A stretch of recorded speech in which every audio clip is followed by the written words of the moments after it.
Hello everyone. आज इस topic में हम बात करेंगे एप्लीकेशंस ऑफ डेरिवेटिव्स के बारे में। आपने डिफरेंशिएशन टॉपिक पढ़ा है। अभी जब हम बात करते हैं एप्लीकेशंस ऑफ डिफरेंशिएशन, तो उसमें क्या क्या न्यू आपको एप्लीकेशंस मिलते हैं। जैसा कि जो अगर हम बात करेंगे मेन एप्लीकेशंस की, तो ये सम लिस्ट है जहां पे फर्स्ट आता है application of derivatives to tangents and normal. मतलब जो मेन एप्लीकेशन है डेरिवेटिव का वो है कि टेंजेंट का इक्वेशन कैलकुलेट करना है, नॉर्मल का इक्वेशन कैलकुलेट करना है। तो कैसे करें, मतलब सपोज आपके पास एक कर्व है, इस कर्व को आपको एक टेंजेंट ड्रॉ करना है। अभी टेंजेंट अगर मैं ड्रॉ करूंगा इस कर्व को, तो ये समथिंग लाइक दिस रहेगा, राइट। और ये जो टेंजेंट है, इस टेंजेंट का अगर आपको इक्वेशन फाइंड करना है तो वहां पे आपको डेरिवेटिव हेल्प करेगा। जस्ट आपको क्या पता होना चाहिए, इक्वेशन ऑफ कर्व पता होना चाहिए एंड कौन से पॉइंट से हमें टेंजेंट ड्रॉ करना है, क्योंकि ऐसे इनफाइनाइट टेंजेंट्स हम उस कर्व को ड्रॉ कर सकते हैं।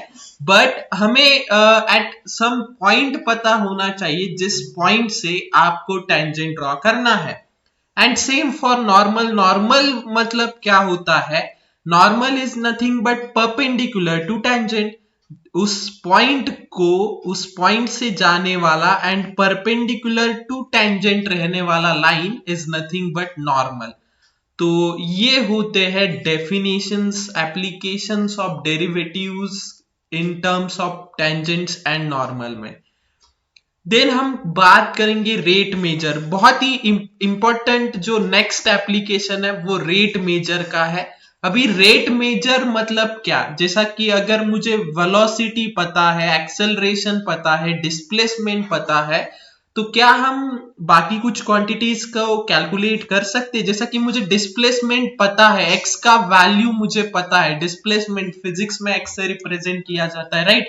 जब मुझे डिस्प्लेसमेंट पता है, that is x equal to 2t, suppose 2t+3, ये एक्स का इक्वेशन है। और मुझे क्या करना है, वेलोसिटी कैलकुलेट करना है।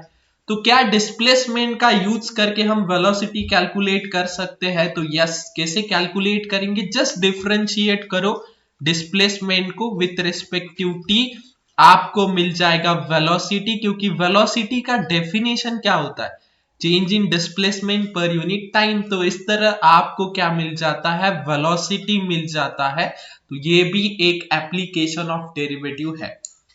देन और इंपॉर्टेंट अगर बात करेंगे तो सबसे इंपॉर्टेंट बात है स्लोप के बारे में इंफॉर्मेशन। जो डेरिवेटिव है वो आपको किसी भी कर्व का स्लोप कैलकुलेट करके दे सकता है, राइट। हमने ये देखा है 11th स्टैंडर्ड में कि कैसे एक इक्वेशन, सपोज आपको लाइन के इक्वेशंस रहेंगे तो स्लोप कैसे कैलकुलेट करते हैं। बट उस केस में जो फॉर्मूलेज है ओनली लाइन के लिए अप्लाई होते, बाकी कर्व्स के लिए अप्लाई नहीं होते। तो बाकी जो भी कर्व रहेगा, उस कर्व का अगर स्लोप आपको कैलकुलेट करना है तो वहां पे आपको ये डेरिवेटिव वाला टॉपिक हेल्प करेगा। देन और भी ऐसे जो एप्लीकेशन से जहां पे हम देखेंगे अप्रोक्सीमेट वैल्यू भी फाइंड आउट कर सकते हैं। ये थियरम्स है, Rolle's theorem and Lagrange mean theorem, इसको हम बाद में डिटेल में डिस्कस करेंगे। Then increasing and decreasing function क्या होता है, मैक्सिमा मिनिमा क्या होता है, ये सारा एक एक करके हम पूरा डिटेल में देखेंगे। अभी बात करते हैं फर्स्ट एप्लीकेशन की, that is application of derivative in terms of tangents and normal के केस में क्या होता है। तो ये जो क्वेश्चंस होते हैं, जस्ट उसमें आपको एक ही बात चाहिए, that is equation of curve. How to calculate slope means आपको यहाँ पे किसी भी कर्व का इक्वेशन पता होगा एंड उस कर्व का आपको स्लोप कैलकुलेट करना है। तो अगर हम स्ट्रेट लाइन की बात करेंगे तो स्ट्रेट लाइन का तो आपको सब फॉर्मूलेज पता है। मतलब सपोज एक कोई भी इक्वेशन ले लो, y इक्वल टू 2x+3। तो इस लाइन का स्लोप कैसे फाइंड करना है, ये तो हमने पहले स्टैंडर्ड्स में देखा था।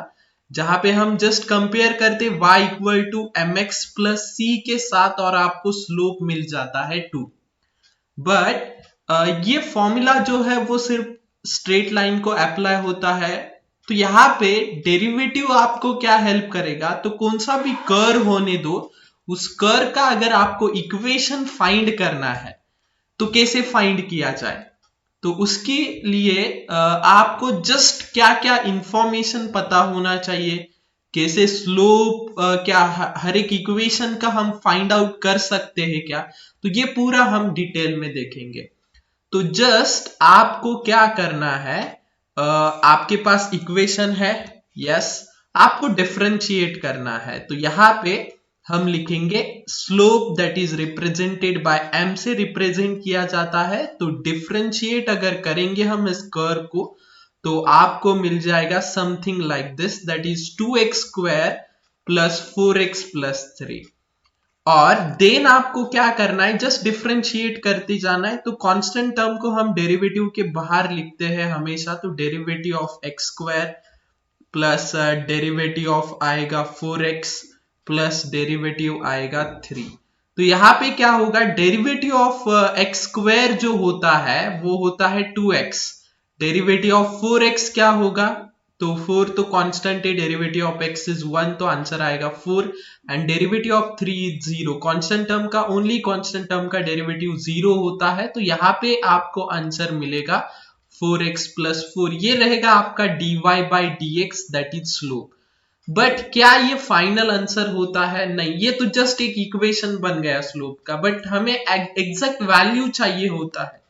तो क्या इस कर्व को आप एक ही टेंजेंट, स्लोप मतलब क्या, देखो स्लोप इज नथिंग बट एक स्ट्रेट लाइन जो उस पॉइंट से हम कर्व को ड्रॉ करते वो होता है स्लोप, राइट।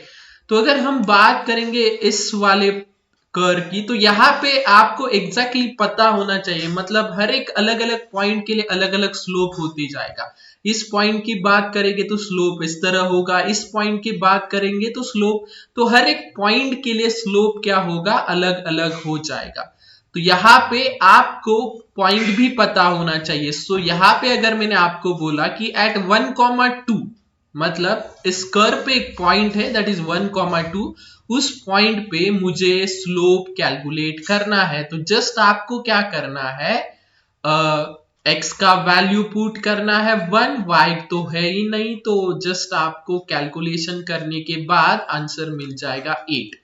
ये रहेगा आपका एक proper answer for the slope of this equation. मतलब इक्वेशन आपके पास है y equal to 2x square plus 4x plus 3, and इस इक्वेशन को आपको क्या करना है, 1,2 पे स्लोप कैलकुलेट करना था, और हमने क्या किया, just doing differentiation and putting this point in that equation, you will get your final answer। तो ये है पूरा procedure to calculate the slope of the given curve।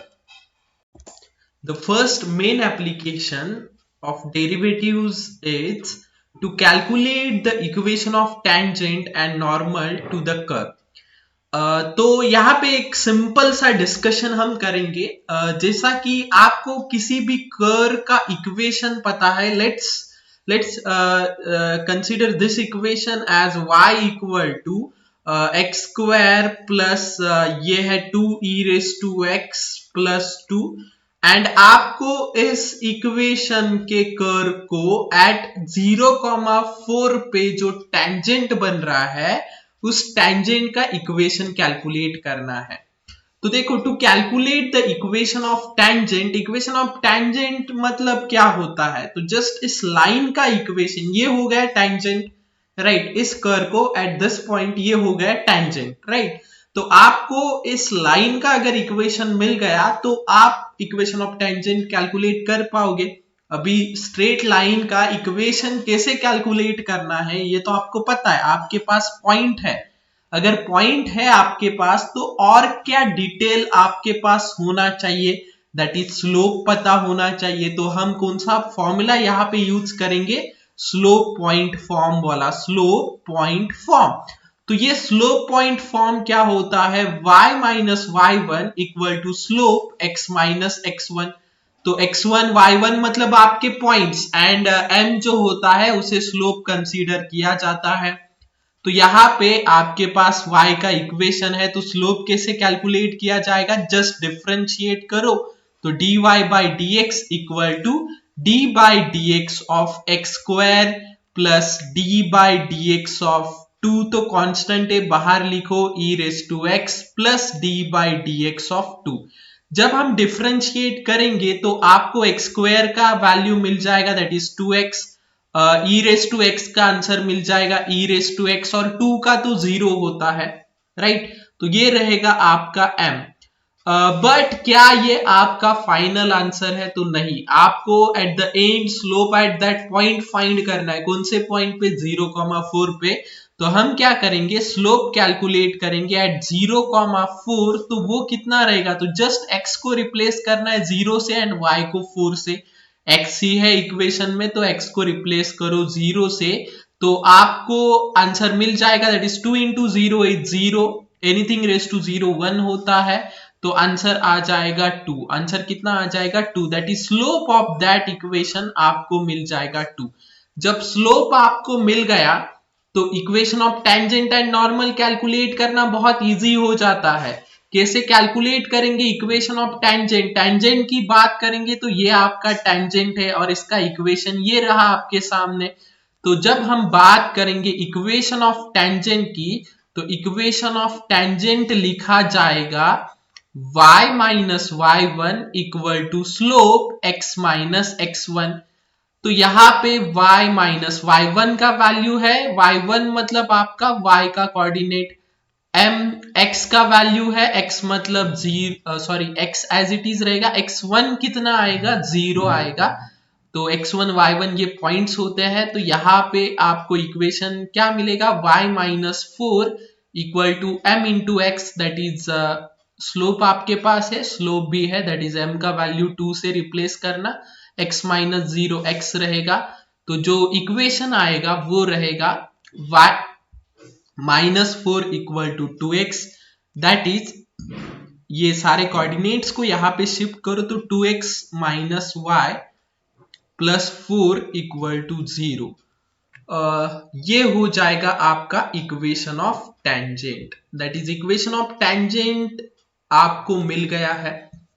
क्या आप नॉर्मल का इक्वेशन भी फाइंड आउट कर सकते हैं, तो नॉर्मल इज व्हाट, नॉर्मल ये होता है जो उस लाइन टेंजेंट को परपेंडिकुलर होता है। मतलब आपको जस्ट एक परपेंडिकुलर लाइन ड्रॉ करना है, आपको क्या करना है, उस पॉइंट से जाने वाली एक परपेंडिकुलर लाइन। तो सपोज ये है आपकी वो लाइन जो उस पॉइंट से जा रही है और टेंजेंट को है परपेंडिकुलर, राइट। तो आपको क्या करना है, अभी उस लाइन का इक्वेशन फाइंड करना है। अभी वो हो जाएगा आपका जो लाइन है ये वाला येलो वाला, वो हो जाएगा आपका नॉर्मल। हमें क्या करना है, उस नॉर्मल के लिए इक्वेशन फाइंड करना है। तो यहाँ पे मैं लिखूंगा इक्वेशन ऑफ नॉर्मल। अभी आप लोग बोलोगे इक्वेशन ऑफ नॉर्मल कैसे कैलकुलेट किया जाए, देखो ये भी नॉर्मल मतलब भी क्या है, एक लाइन ही है। तो लाइन का आपको पॉइंट तो पता है, तो और क्या पता होना चाहिए, जस्ट स्लोप पता होना चाहिए। अगर स्लोप मिल गया तो नॉर्मल का भी इक्वेशन सेम ही रहेगा, y minus y1 equal to slope x minus x1। तो यहाँ पे टेंजेंट एंड नॉर्मल में सिर्फ स्लोप का डिफरेंस होता है, स्लोप दोनों के अलग अलग है। तो आपको और क्या इंफॉर्मेशन पता होना चाहिए, दैट इज अगर दो लाइंस एक दूसरे को परपेंडिकुलर है तो उनका स्लोप का जो प्रोडक्ट होता है वो होता है -1।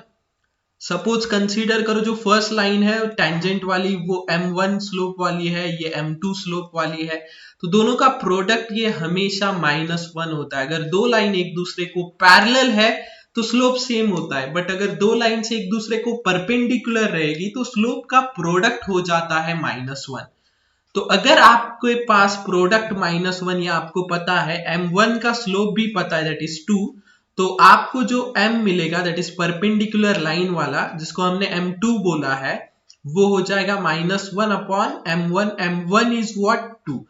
तो जो स्लोप होगा वो मिल जाएगा -12, और यही आपका रिक्वायरमेंट है जस्ट स्लोप कैलकुलेट करना परपेंडिकुलर लाइन का, जो अभी हो गया है -12। कितना हो गया है? -12। यस, आपको आंसर मिल गया है अभी। Just equation of normal same रहता है, y minus y one equal to slope x minus x1, जहां पे आपका y1 जो है वो y1 है आपका 4, एंड जो स्लोप है वो आया है -12, x माइनस ये 0 है x1 का वैल्यू।